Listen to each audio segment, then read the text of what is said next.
KSK bermasalah itu, padahal tidak ada lagi pikir hajatan dari program ini adalah untuk kesejahteraan rakyat. Silakan Pak Kadis, silakan. Saya kasih 20 menit untuk menjelaskan. Terima kasih. Assalamualaikum warahmatullahi wabarakatuh. Salam kasih sayang untuk kita semua. Saya tidak pakai salam sejahtera karena aktivis Lombok Timur belum sejahtera. Ya. Pak Kadis Dukcapil Timur, Pak Kadis Sosial yang diwakili Pak Kabid, Bung Roma, lama juga saya kenal dengan beliau berkaitan dengan BMI, Bung Muci, kawan-kawan aktivis Lombok Timur yang saya banggakan. Kita mau buka-bukaan atau saya buka semua? Saya tanya ini, kan? Ya. Iya, kalau kita buka-bukaan maka kita telanjangi semua. Saya mau cerita, BPNT ini sebenarnya awalnya dulu akhir 2015, ya. Waktu itu saya masih menjadi Kepala Dinas Sosial Kota Mataram. Dan saya salah satu kepala dinas yang berani di NTB pada waktu itu menerima BPNT sebagai pengganti Rastra. 9 kabupaten kota yang lain tidak ada yang berani. Kenapa saya berani? Karena waktu itu Rastra, itu masyarakat selalu menerima beras yang tidak sesuai kualitasnya. Bu Hopipah kemudian memiliki ide mempergunakan BPNT. Saya kebetulan waktu Bu Hopipah jadi menteri itu, kemudian saya jadi kepala dinas sosial provinsi, hampir 3 kali sebulan dia ke NTB. Saking dekatnya kami dengan Bu Hopipah. Beliau tahu saya orang Muhammadiyah, saya tahu beliau orang NU, tapi komunikasi kami sangat baik. Sehingga beliau punya perhatian tersendiri kepada NTB. Mataram menjadi pilot project pada waktu itu. 2016 dimulai BPNT ini. Kenapa harus beras? Atau kenapa harus sembako? Karena salah satu penyebab kemiskinan itu adalah kebutuhan kita adalah beras. Jadi jangan kemudian kita tidak mengerti, kenapa tidak dalam bentuk duit saja? Enggak, karena memang pemerintah sudah melihat, BPS sudah melihat, salah satu kebutuhan masyarakat untuk menurunkan kemiskinan itu adalah beras. Kalau di Lombok Timur ini ada terkait juga dengan rokok. Karena saking banyaknya orang miskin merokok, dia menjadi miskin. Itu memang faktanya seperti itu. Gitu. Nah lalu, kenapa data kita bermasalah? Ya, data kita ini adalah hasil PPLS tahun 2011. Ya. Bayangkan, tahun 2011 kemudian diperbaiki menjadi BDT pada tahun 2015, diperbaiki 2016, kemudian 2019 menjadi DTKS, SIG-NG. Tapi datanya sama saja. Dari PPLS 2011 itu. Kenapa kemudian kita kesulitan untuk melakukan validasi dan verifikasi data DTKS ini? Ada persoalan politik juga di pusat. Nah ini kita mulai buka-bukaan. Ya. Sekarang kalau misalnya kita verifikasi validasi data di NTB tiba-tiba naik, maka pemerintah pusat dianggap tidak bekerja. Loh kenapa? Kabupaten kota seluruh Indonesia tiba-tiba naik data DTKS-nya, berarti pemerintah pusat dengan program-programnya ini tidak berhasil. Maka kemudian ketika kita melakukan perbaikan data itu sulit dia masuk di aplikasi SIG-NG DTKS Pusdatin Kemensos itu.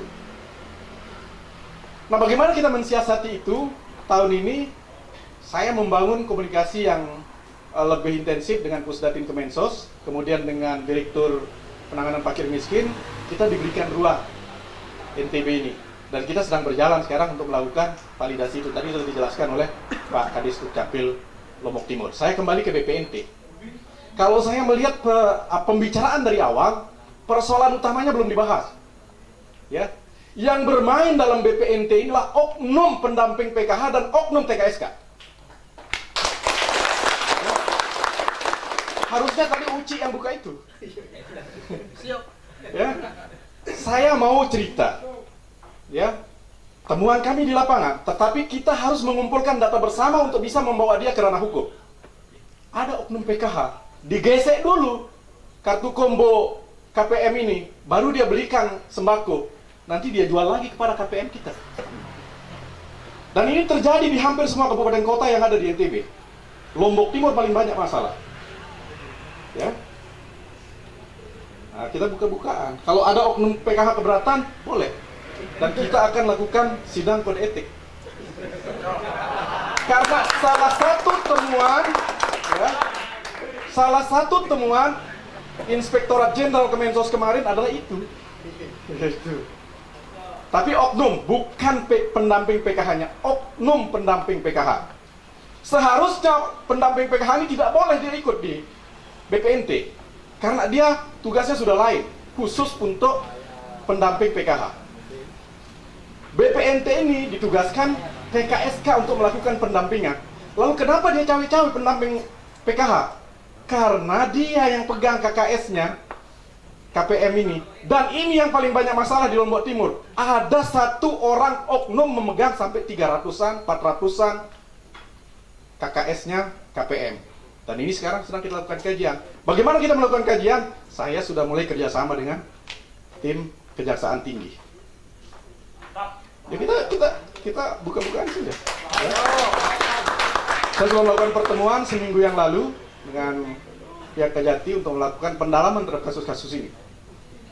Padahal Lombok Timur itu sudah ada yang masuk penjara, 6 MPK. Tetapi masih banyak yang melakukan hal yang sama. Ya, ya kita tunggu dari kawan-kawan aktivis. Ya. Sehingga kawan-kawan aktivis ini tidak sekedar bicara ini persoalan, tapi tidak ada datanya. Ya. Nah, asal itu. Kita tunggu itu. Dan saya siap mempertemukan saudara dengan kawan-kawan Kejaksaan Tinggi. Kita Senin sudah mulai besok turun di beberapa lokasi, termasuk Lombok Timur menjadi salah satu sasaran kita. Lalu, kenapa harus melakukan perjanjian kerjasama antara supplier dan agen? Kalau tidak ada perjanjian kerjasama, siapa yang akan bertanggung jawab terhadap barang-barang yang akan diberikan kepada KPM? Dan tidak benar. Tadi Uci mengatakan yang menentukan PKS itu adalah bank, itu tidak benar. Karena bank ini bukan dia yang punya duit, tapi yang punya duit inilah KPM. Yang punya duit inilah pemerintah, kemudian diberikan kepada KPM. Bank ini hanya sebagai bank penyalur. Dia hanya berhak memberikan persyaratan sah atau tidak seseorang menjadi agen BRI Link atau e-warung. Dulu sebenarnya e-warung ini tidak dari BRI Link. E-warung ini dulu oleh Bu Hopipah, ide dasarnya adalah kita kumpulkan KPM ini lalu kita bentukkan dia warung. Ya. Lalu kita support dia dengan duitnya sendiri, lalu dia mencari supplier, lakukan perjanjian kerjasama. Tetapi ternyata itu tidak mudah, karena pendidikan dari KPM kita juga ada pengaruh terhadap persoalan itu. Sehingga e-warung ini tidak jalan, kemudian banyak memakai BRI Link. Dan jangan salah, apa yang dikatakan oleh Roma tadi, pihak bank juga bermain. Ya, 2017 saya sudah jadi Kepala Dinas Sosial Provinsi, kita menemukan hampir ribuan dana KPM itu tidak dicairkan bertahun-tahun. Sampai turun kemudian dari APH. Kayak ini persoalan-persoalan kita yang memang kita hadapi. Maka sekarang, kalau kita mau membenahi ini, jangan ribut antar kita. Ya, tetapi mari kita kumpulkan data-data itu secara bersama dan kita olah bersama, lalu siapa yang bersalah terhadap itu? Daripada kita saling tuding. Ah, ini suppliernya, ini supplier begini, gitu ya. Saya hafal betul lah BPNT di Lombok Timur ini. Akhir 2018 sebenarnya penunjukan supplier dari BUMD itu yang kemudian saya tahu juga, saya ikuti waktu itu dari kawan-kawan aktivis menyoroti sehingga kemudian berubah menjadi ditunjuk di luar BUMD. Tetapi memang hanya ada satu kesalahannya, ya, penunjukan itu. Kesalahannya di pengelola beras yang 16 kecamatan itu. Kalau yang lain tidak ada masalah, tetapi kemudian menjadi tidak berpatokan pada pedoman umum ketika mengeluarkan surat resmi dari Dinas Sosial Kabupaten menunjuk supplier. Itu yang salah. Ini yang kemudian kita luruskan. Karena ditahu salah oleh Lombok Timur, ditahu salah oleh kabupaten kota yang lain, akhir 2019 diadakanlah kesepakatan antara Dinas Sosial Provinsi, BRI, BPS, Dinas Sosial Kabupaten Kota, dan stakeholder lainnya. Kesepakatannya itu boleh SK Bupati, Wali Kota, atau SK Kepala Dinas Sosial menunjuk supplier.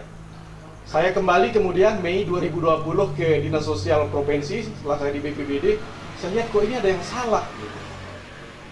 Akhirnya saya luruskan, saya komunikasi dengan pusat, kemudian saya cabut kesepakatan bersama akhir Desember 2019 itu. Karena di Desember 2019 saya masih di BPBD. Memang salah. Barulah ketemu Maret 2020 ternyata Kemensos sudah mengirim surat kepada kabupaten kota di seluruh Indonesia agar mendorong supplier dan agen melakukan perjanjian kerjasama. Tetapi semua kabupaten kota di seluruh Indonesia tidak ada yang melakukan itu. Maka kemudian saya mengeluarkan surat resmi pada bulan Juli. Saya pelajari betul, Mei, Juni, Juli 2 bulan saya pelajari. Tanggal 7 Juli baru saya mengeluarkan surat resmi setelah saya konsultasi dengan pusat. Itu pun pertama saya mengeluarkan surat mengatakan mengetahui Kepala Dinas Sosial Kabupaten Kota. Kenapa pada waktu itu hasil konsultasi kita dengan pusat, ya bolehlah dalam rangka pengendalian dan pengawasan. Tetapi saya juga berpikir ini ada yang salah juga. Lalu kita komunikasi terus. Tanggal 10 Juli 2020 saya konsultasi lagi dengan Kementerian Sosial. Masih 2 opsi. Tetapi kawan-kawan di Kementerian Sosial mengatakan lebih bagusnya tidak mengetahui Kepala Dinas Sosial Kabupaten Kota. Maka saya keluarkan lagi tanggal 17 Juli 2020 satu surat PKS itu antara supplier dan agen. Nah ini sekarang berjalan. Lalu ada yang mengatakan, oh ini Kepala Dinas Sosial Provinsi kong kali kong sama pengusaha. Kong kali kong dari mana? Saya bilang, kalau mau jadi maling jangan teriak maling lah.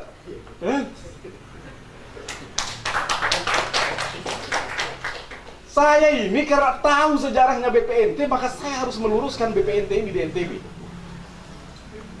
Kepentingan saya adalah bagaimana KPM yang ada di NTB menerima barang yang sesuai dengan spesifikasi, sesuai dengan jumlah duitnya. Dan KPM itu bukan menerima bantuan barang dari agen, tetapi dia jual beli dengan agen. Ada duitnya di situ. Harusnya TKSK selaku pendamping KPM itu dia perlihatkan dulu, Anda punya isi rekening kombo Anda sekian. Itu tidak pernah dilakukan. Nah, ini memang kelemahan kita. Dan ini kesalahan saya juga, Kepala Dinas Sosial Provinsi. Maka ini tugas saya untuk melakukan pembinaan, pendamping. Maka kawan-kawan PKH ini sebenarnya ya, yang ikut-ikut, yang oknum-oknum ya, yang ikut-ikut di BPNT udahlah tinggalin. Nggak usah ikut di BPNT, karena BPNT ini kewenangan TKSK dan ada gaji khususnya dari kita di Dinas Sosial Provinsi yang memang didanai dari APBN. Nah, ini persoalan-persoalan yang kita hadapi dan kemudian bagaimana menyelesaikan persoalan ini? Maka pertemuan-pertemuan ini semakin menjadi penting. Bila perlu suppliernya ajak bicara juga, ya, supaya tidak ada monopoli dari oknum-oknum supplier juga. Kita berharap di Lombok Timur, supplier yang besar, ya, siapapun dia, itu bisa melakukan pembinaan kepada UKM-UKM yang ada di kecamatan di mana dia bisa ngambil barang misalnya, untuk kepentingan agen-agen itu. Kalau ini bisa berjalan, kemudian banyak supplier yang bekerja sama dengan agen, maka ekonomi kita juga akan tumbuh. Dalam kondisi seperti ini, maka tidak terjadi hibernasi ekonomi. Ya. Kenapa saya sebut hibernasi ekonomi? Karena boleh dia meranggas daun-daunnya ekonomi kita. Tetapi ekonomi pokok kita para UMKM, IKM, UKM kita tetap dia akarnya basah dan tumbuh. Sehingga pertumbuhan ekonomi di masyarakat bawah kita tidak menjadi mati dan tidak menambah angka kemiskinan. Ya besok kawan-kawan pendamping PKH udah urus PKH aja. Karena mulai bulan besok ini semua KPM PKH akan mendapatkan beras 15 kilo. Tetapi kalau ini dari Bulog semua. Semua mulai bulan besok ini. Saya rencana Selasa akan mengecek gudang Bulog dan kita minta dia masak dulu di tanah berasnya apakah bagus atau tidak, karena berasnya beras medium. Harga yang diberikan oleh Kementerian Sosial kepada Bulog itu Rp10.013 per kilo. tetapi dengan harga distribusi Rp250 per kilo.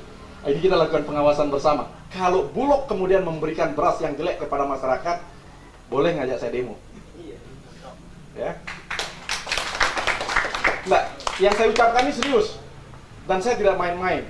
Karena dulu kami juga yang meminta kepada Kementerian Sosial untuk memberhentikan memakai Bulog dengan beberapa kepala dinas sosial provinsi se-Indonesia.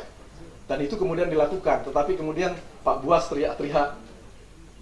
Bahkan BPNT ini ada rencana akan dikembalikan seperti awalnya. Kalau kita tidak bisa membenahi ini dengan baik. Closing saya, BPNT ini sangat penting bagi masyarakat kita untuk menguatkan supaya dia tidak menjadi masyarakat miskin terus, karena pertumbuhan angka kemiskinan itu salah satu penyebabnya adalah tadi saya katakan kebutuhan terhadap beras, kemudian kebutuhan terhadap rokok. Termasuk kita di Lombok Timur sangat tinggi terkait dengan itu. Yang terakhir sekali, kepada kawan-kawan pendamping PKH, kemudian TKSK, mari kedepankan kepentingan KPM kita. Karena KPM ini Anda diamanahkan. Saya tahu ada beberapa orang oknum, begitu dia menjadi pendamping PKH, kemudian dia ada BPNT ini 1 tahun, 2 tahun nggak bisa beli mobil. Karena memang, ya kalau dia tidak bohongi KPM PKH, nggak mungkin dia bisa beli mobil. Ya? Nah, ini sekarang tugas kita bersama untuk menemukan data-data itu. Terima kasih Pak Stabikul Khairat. Assalamualaikum warahmatullahi wabarakatuh. Waalaikumsalam warahmatullahi wabarakatuh.